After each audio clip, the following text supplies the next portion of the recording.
Nagsalita ang personal assistant ni Jinky Pacquiao na si Malu Masangkay, kaugnay sa usap-usapang hindi raw nagbibigay ng suporta ang dating senador at pambansang kamao na si Manny Pacman Pacquiao, sa kanyang anak na si Eman Bacosa. Ayon kay Malu, saksi siya sa kabutihan ni na Jinky at Manny kay Eman kaya nakiusap ito sa publiko na huwag akusahan ang mag-asawa. Kung ibang tao nga raw ay natutulungan ng mag-asawa, si Eman pa kaya na sariling dugo ni Manny.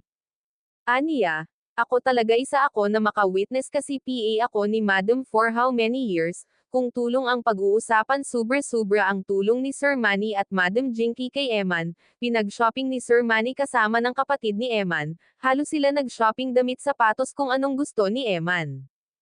Giit pa niya, hindi pinabayaan ng pambansang kamao ang anak nito, at humiling na huwag itong husgahan sapagkat hindi naman daw kailangang ipakita pa sa social media ang tulong na ibinigay nito.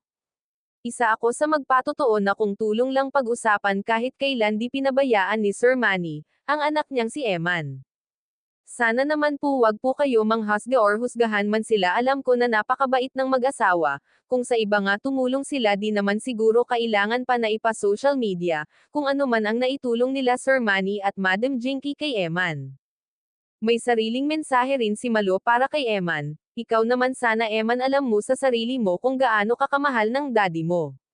Mahal na mahal ka ng daddy mo, alam mo yan.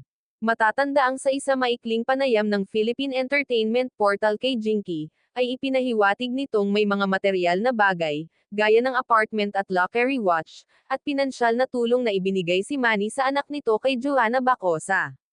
Ngunit hindi na nila ito isinasa publiko dahil isa itong pribadong bagay.